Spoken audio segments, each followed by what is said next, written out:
Hello, this is Yuka Langbuana, and I'm working with Leng Fan Yan on our analysis on government involvement in the economy and its effect on GDP growth.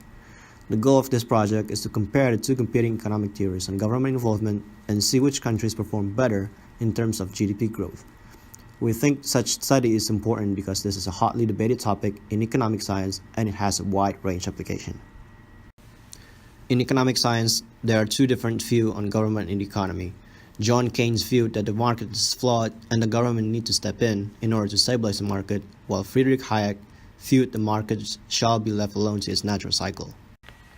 We are currently using 4 datasets: government consumption, subsidies, tax, and state-owned enterprise from World Bank Group to build our model.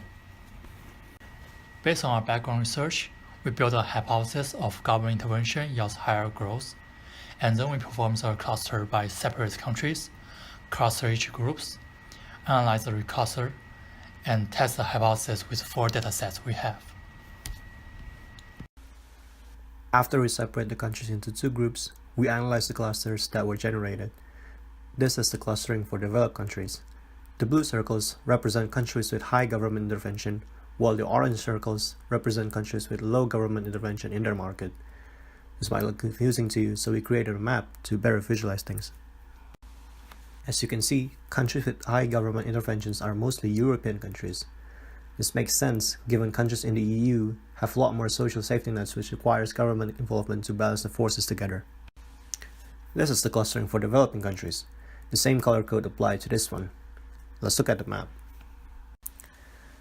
Here we can see countries like India and Indonesia score lower on their government's intervention, while Brazil and Russia score higher on the chart.